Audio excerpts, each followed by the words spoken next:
Hello மக்களே, போன வீடியோலேயே சொல்லியிருந்தேன் கொழுந்துக்கில்ல டைம் ஆயிடுச்சு, அதனால கிள்ள கிளம்பிட்டேன்னு. சரி இந்த வீடியோவில் கிள்ளி விட்டுருவோம் அப்படின்னு சொல்லிட்டு இன்றைக்கி மண்டே வேறையா கடைக்கு சரி மெதுவாக போவோம். சண்டே வேறு நான் லேட்டாகி 11 மணிக்கு தான் கடையிலேருந்து வந்தேன். சரி ஓகேன்னு சொல்லி கொஞ்சம் நேரம் மட்டும் தூங்கிட்டேன். சரி கிள்ளி விட்டு போனால் டைம் ஆனது ஆயிடுச்சு அப்படின்னு சொல்லிட்டு கிள்ள ஆரம்பிச்சிட்டேன். கிள்ளி முடிச்சுட்டு அப்போ எனக்கு ஒரு மனசுக்குள்ளே ஒரு பயம்தான், என்ன வெறும் கொடியாக வருது, பூவே வரல அப்படின்ட்டு. திரும்பி எங்கள் அம்மாவுக்கு ஃபோன் பண்ணி கேட்கும்போது எங்கள் அம்மா சொன்னாங்க, நெட்டியே 20 நாள் தான் ஆச்சு, ஒரு 45 நாளில் தான் பூ வரும், அதனால் கொஞ்சம் வெயிட் பண்ண, ஆர்வ கோளாறாக இருக்காது அப்படின்னாங்க.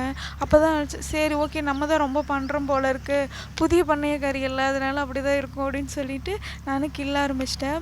கிள்ளும் போது தான் எனக்கு மைண்டில் வந்து ஃப்ளாஷ்பேக்கெல்லாம் போச்சு.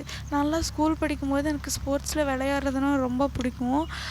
பிடிக்கும்போது நானும் போய் பேர் கொடுக்கலாம் அப்படின்னு போனால் அங்கே டீச்சர்ஸே வந்து அங்கே ஒரு முட்டுக்கட்டை போடுங்க, நீ படிச்சியா, படிக்கிறத விட்டுட்டு இதில் வந்து நீ என்னத்தை இது பண்ண போகிற அப்படின்னு சொல்லி நிறைய டீமோட்டிவேட் பண்ணுவாங்க.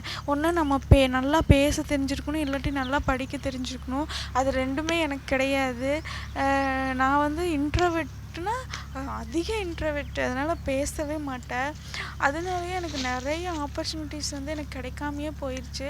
ஆனால் இப்போ வந்து டோட்டலாக மாறிட்டேன். எதுனாலும் பார்த்துக்கலாம், என்ன வரப்போகுது, ஏன்னா லைஃப்பில் அந்தளவுக்கு அடி வாங்கியாச்சு, எது வந்தாலும் பார்த்துக்கலாம் அப்படிங்கிற மாதிரி ஆயிடுச்சு.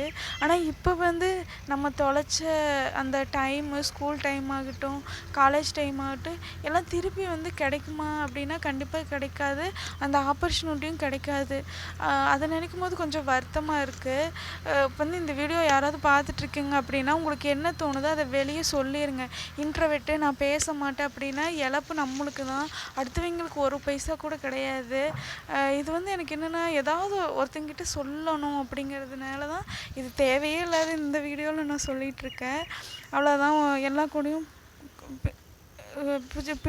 கருமம் வாயெல்லாம் உளருது, எமோஷ்னல் ஆகிட்டேன், அதனால் தப்பு எடுத்துக்காதீங்க. எல்லாம் கொடியெல்லாம் கிள்ள ஆரம்பித்து வேலையை முடிச்சிட்டேன். ஆனால் ரொம்ப ஜாஸ்தியாகவே இருந்துச்சு. இருக்கிற இதுக்கும் எவ்வளோ இருக்குதுன்னு பாருங்கள். 3வது போய் கிள்ளி கடைசியாக முடித்ததுக்கப்புறம் இப்படி தான் இருந்துச்சு.